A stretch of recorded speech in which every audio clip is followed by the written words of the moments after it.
Hello friends, मैं हूं संजय कुमार। स्वागत करता हूं आप सभी का अपने चैनल ग्रामर स्टडी पर। और आज हम पढ़ेंगे इंग्लिश का सबसे बेसिक और important topic that is noun, और साथ ही जानेंगे उसकी यूनिक टेक्निक्स जिससे कि आप नाउन को कभी नहीं भूल पाएंगे। तो वीडियो को लास्ट तक जरूर देखें, लाइक करें, शेयर करें और चैनल को सब्सक्राइब जरूर करें। तो चलिए अपन चलते हैं अपने टॉपिक पर, नाउन। तो देखो, नाउन तो आपने बचपन से अभी तक पढ़ा है, लेकिन मेन प्रॉब्लम कब आती है? जब सेंटेंस में नाउन हमारे सामने आता है तो हम उसको फाइंड आउट नहीं कर पाते हैं और उसको डिफरेंशिएट भी नहीं कर पाते हैं। ठीक है, तो चलिए चलते हैं। लेकिन मैं आज आपको ऐसी ट्रिक बताऊंगा जिससे कि आप नाउन आज पढ़ लेंगे तो फिर इजीली फाइंड आउट कर पाएंगे और उसको डिफरेंशिएट भी कर पाएंगे। ठीक है, नाउन यानी संज्ञा। ठीक है, तो डेफिनेशन देख लेते हैं इसकी पहले कि name of any person, place और थिंग इज कॉल्ड नाउन। ठीक है, किसी व्यक्ति, स्थान या वस्तु के नाम को हम क्या बोलते हैं? संज्ञा बोलते हैं। एग्जाम्पल से देख लेते हैं।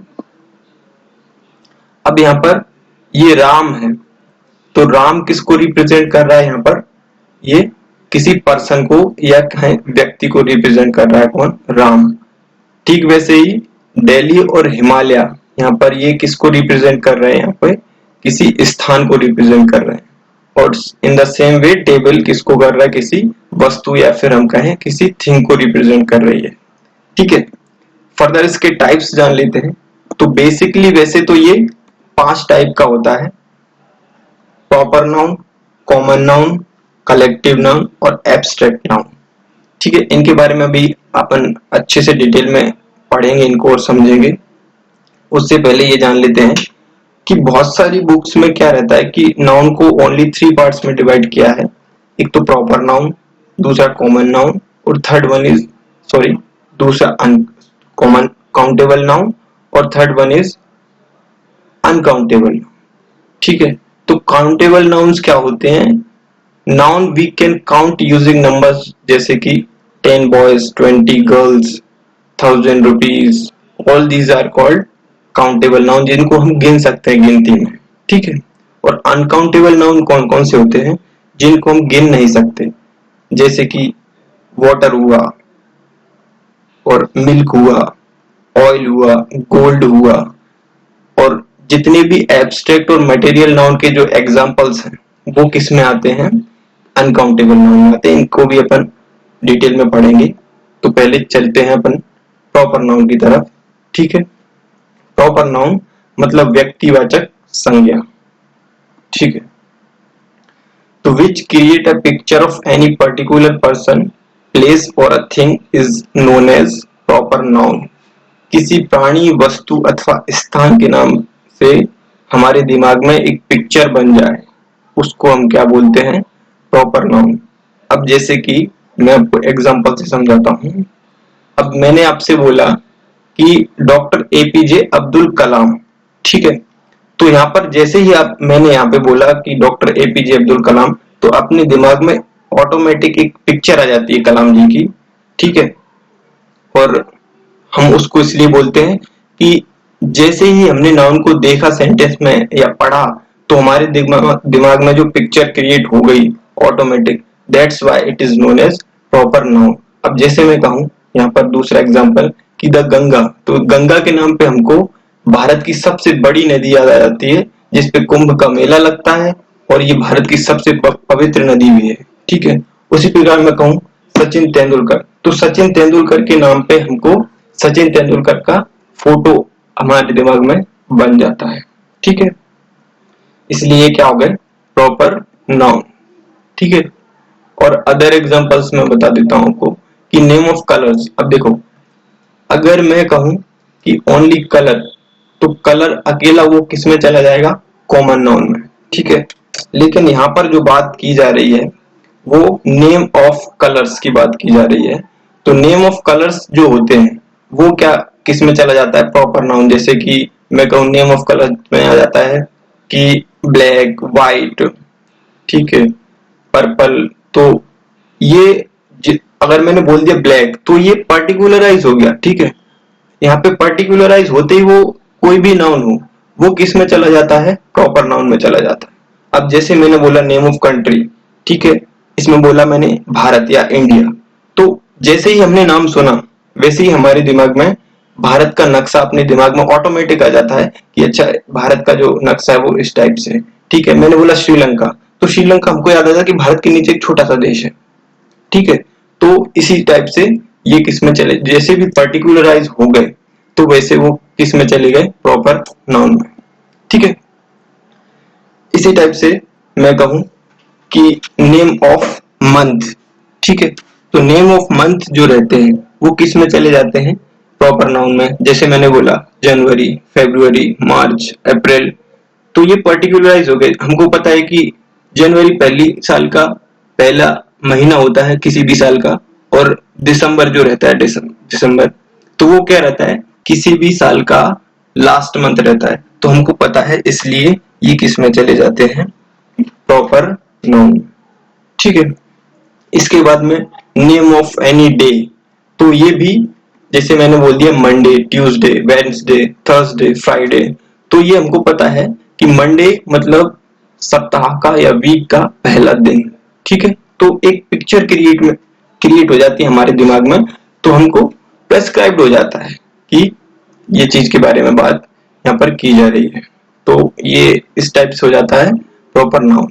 इसके बाद में आते हैं अपन नेम ऑफ डायरेक्शंस, जैसे नॉर्थ, साउथ, ईस्ट, वेस्ट। अगर हमको बोला जाए कि आप नॉर्थ में जाइए, तो हम बिना सवाल किए हमारे मन में अपने आप पता चल जाता है कि हमको इस डायरेक्शन में जाना है। तो दैट्स व्हाई ये क्या है, प्रॉपर नाउन। ठीक है, इसके बाद में ये एग्जांपल देख लेते हैं अपन सेंटेंस में कि climate of north east India is quite comfortable.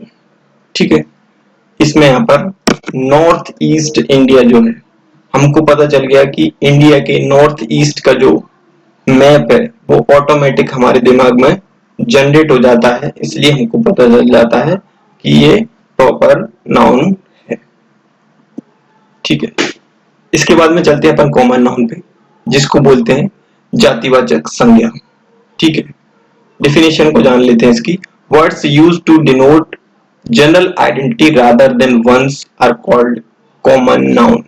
ठीक है, वे शब्द जिससे व्यक्ति, वस्तु या किसी स्थान के नाम से स्वतः प्रश्न उठे वहां पर क्या होता है, कॉमन नाउन होता है। अब जैसे, अब मैं आपको एग्जांपल से बताता हूं। अब मैंने बोला आपसे बॉय, तो आप ऑटोमेटिक मुझसे प्रश्न करेंगे कि कौन सा लड़का। ठीक है, अगर हमने बोला, जैसे मैं आपको एग्जांपल बता देता हूं यहाँ पे, the boy has done the work. Okay, तो यहाँ पर मैंने बोला कि उस लड़के ने ये काम किया है, तो आप अपने आप ये सवाल करोगे कि कौन से लड़के ने। ठीक है, क्योंकि वो फिक्स नहीं है, पर्टिकुलराइज नहीं है कि वो कौन सा लड़का था। अब मैं बोलूं मैं लास्ट नाइट होटल में रुका था, तो हम पूछेंगे कि अच्छा कौन सी होटल में। ठीक है, तो वो पर्टिकुलर, हमको एक कंफ्यूजन रहता है उसमें और क्वेश्चन एराइज होता है वहां पर, तो वो क्या होता है, कॉमन नाउन होता है। ठीक है, जैसे cow, horse, boy, river, mountain, fan, table. ठीक है, अब मैंने बोला काउ, तो काउ की कई वेराइटी होती है। ठीक है, तो यहाँ पर हमको कंफ्यूजन रहता है और एक क्वेश्चन हमारे दिमाग में उठ जाता है। ठीक है, इसके बाद में और एग्जांपल्स देख लेते हैं कि नेम ऑफ एनिमल्स जितने भी हैं अपने, काउ, हॉर्स, एलिफेंट, ये सभी किस में आते हैं, कॉमन नाउन में आते हैं। ठीक है, अब इसके बाद में नेम ऑफ नेचुरल डिजास्टर्स, जैसे अर्थक्वेक, वोल्केनो, ये भी कॉमन नाउन में आते हैं। इसके बाद में नेम ऑफ रिलेशन, जैसे आंटी, फादर, मदर, जितने भी रिलेशन है वो किस में आते हैं, कॉमन नाउन में। ठीक है, इसका लास्ट थिंग, जितने भी नेम ऑफ थिंग्स हैं जैसे टेबल, ग्लास, फैन, चेयर्स, ये सभी किसके एग्जांपल्स हैं, अपने जातिवाचक संज्ञा या कॉमन नाउन। मतलब फाइनली अगर हम बात करें तो क्या होता है कि जैसे ही हमने नाम सुना या पढ़ा तो हमारे दिमाग में एक ऑटोमेटिक क्वेश्चन एराइज होता है, वहां पर हम क्या बोलेंगे कि गिवन सेंटेंस में कॉमन नाउन या जातिवाचक संज्ञा है। ठीक है, इसके बाद में आते हैं कलेक्टिव नाउन, समूहवाचक संज्ञा। ये बहुत ही कंफ्यूज करता है सभी लोगों को। देखो यहाँ पर क्या है, ये समूहवाचक या आप बोले कलेक्टिव नाउन, ठीक है। तो ये क्या करता है, those words which denotes a whole group और species are called collective noun. वे शब्द जो संपूर्ण समुदाय का बोध कराते हैं वो क्या होते हैं, कलेक्टिव नाउन, ठीक है। जैसे कि अ फ्लॉक ऑफ शीप्स, जो भेड़ें रहती हैं उनके ग्रुप को क्या बोलते हैं, फ्लॉक बोलते हैं। अ हर्ड ऑफ कैटल्स, ठीक है, एक जानवरों का झुंड। अ बैंड ऑफ म्यूजिशियन, एक संगीत मंडली, ठीक है। और जो पुलिस, तो कहने का मतलब ये है कि जैसे कि एक फैमिली में अगर मुखिया, जैसे कि मान लो ग्रैंडफादर या फादर जो भी है, वो एक सोसाइटी में जो एक परिवार है वो उसके मुखिया के नाम पे जाना जाता है, मतलब उसका प्रतिनिधित्व करता है वो, ठीक है, उसको रिप्रेजेंट करता है। एक ग्रुप जो उसमें कई सारे लोग रहते हैं या फिर नंबर ऑफ जो भी स्पीसीज जो भी हम लेते हैं वो रहते हैं, जैसे कलेक्टिव नाउन में यहाँ पर मैं कहूँ कि अ क्राउड ऑफ पीपल, ठीक है, जो एक भीड़ रहती है उसको अगर हम एक झुंड के रूप में देखें तो वो किस में चला जाएगा, हमारा कलेक्टिव नाउन में चला जाएगा। अ बंच ऑफ ग्रेप्स, ठीक है, जो अंगूर रहते हैं उनका एक गुच्छा पूरा, वो भी किस में चला जाएगा, कलेक्टिव नाउन में, ठीक है। A crew of sellers, a gang of robbers, ठीक है, जो प्लेटून रहती है हमारी सेना की वो किस में चली जाती है, कलेक्टिव नाउन में। पुलिस जो रहती है वो भी अपना किस में जाती है, समूहवाचक या कहें कलेक्टिव नाउन में। जो गुलदस्ता बुके जो रहते हैं उनको, उसमें जो फूल रहते हैं बुके जो है वो किस में जाएगा, कलेक्टिव नाउन में, ठीक है। यहाँ पे एग्जांपल्स में समझ लेते हैं अपन। ये सेंटेंस दिया है, जैसे इसमें मैंने अंडरलाइन करके रखा है यहाँ पे, a team of football player is there, ठीक है। तो यहाँ पर अ टीम ऑफ मतलब एक फुटबॉल की टीम में कई सारे प्लेयर होते हैं लेकिन उनको एक ही टीम के नाम से पुकारा जाता है यहाँ पे।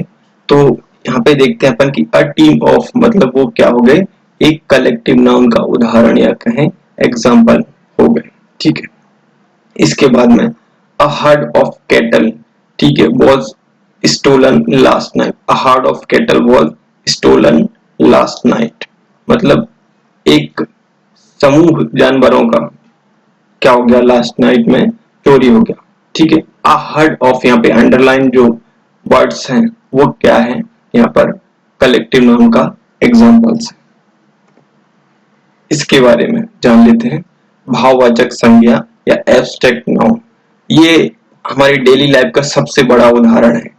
Words which express general qualities actions instead of physical objects, ठीक है। हमको रोज गुस्सा आता है, किसी की हम बढ़ाई करते हैं किसी अच्छे काम के लिए, और छोटों पे प्यार आता है, हमारी मतलब जो भावनाएं रहती हैं वो हम डेली लाइफ में व्यक्त करते हैं।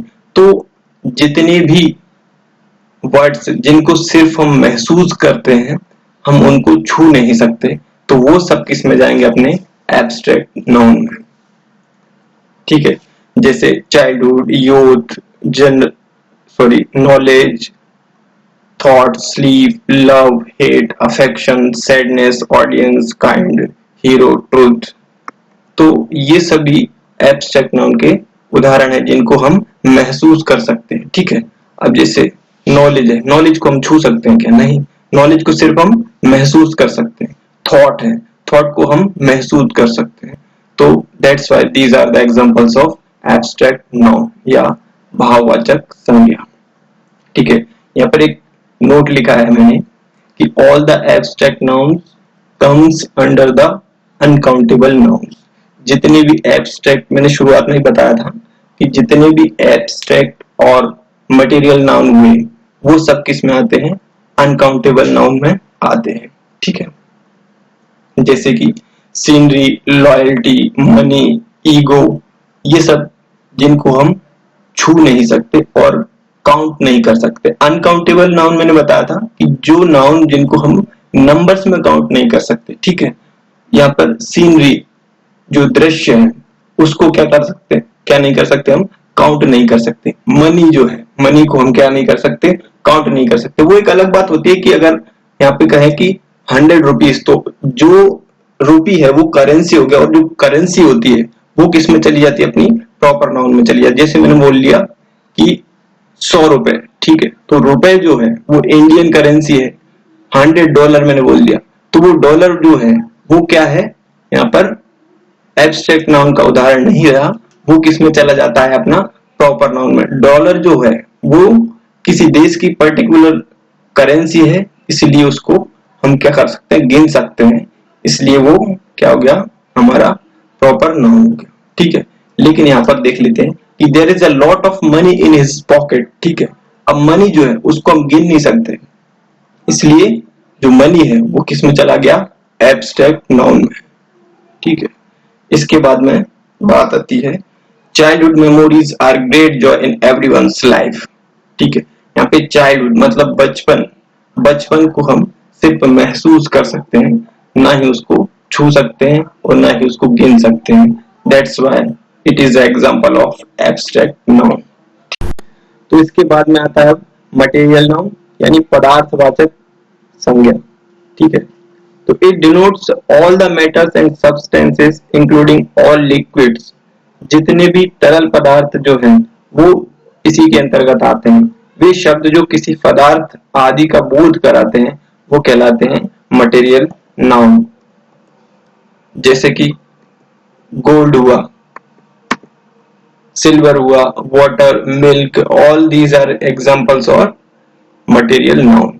ठीक है, यहाँ पे लिखा है all the liquids comes under the material noun are examples of material noun. ठीक है, इसके अलावा एग्जांपल में आपको बता देता हूँ, जैसे सेंटेंस में अपन देते हैं कि गोल्ड इज वेरी एक्सपेंसिव। ठीक है, यहाँ पर गोल्ड जो है वो क्या है, अनकाउंटेबल नाउन भी है, और ये अनकाउंटेबल नाउन जो है वो कौन सा है, मटेरियल नाउन। ठीक है, इसको हम गिन नहीं सकते, that's why it is called uncountable noun. इसके बाद में how much milk a cow gives, एक गाय कितना दूध देती है। ठीक है, तो जो मिल्क है वो किस में आ जाएगा, अपना मटेरियल नाउन में आ जाएगा, इसलिए ये किसका उदाहरण है, मटेरियल नाउन का। All the material nouns comes under the uncountable noun. जितने भी मैंने बताया था कि जितने भी मटेरियल नाउन और एब्स्ट्रैक्ट नाउन जो होते हैं वो किस में आते हैं, अपना abstract noun, sorry uncountable noun में आते हैं। जैसे कि furniture, crockery, luggage, machinery, soap, तो ये सभी अपने क्या हुआ, मटेरियल नाउन के एग्जांपल्स हो गए। ठीक है, यहाँ पे देख लेते हैं Nitin sold some furniture yesterday. ठीक है, अब यहाँ पर जो फर्नीचर है वो क्या है, एक एब्स्ट्रैक्ट सॉरी मटेरियल नाउन का उदाहरण है, यानी ये अनकाउंटेबल नाउन है, और अनकाउंटेबल नाउन में कौन सा है, मटेरियल नाउन है। ठीक है, तो दोस्तों आज अपन ने पढ़ा कि नाउन होता क्या है, कैसे इसको पहचानते हैं और कैसे इसको डिफरेंशिएट करते हैं। तो अगले वीडियो में अपन इसके नंबर्स और इसके क्वेश्चंस भी कर लेंगे। तो उम्मीद है वीडियो आपको पसंद आई होगी, तो वीडियो को लाइक करें, शेयर करें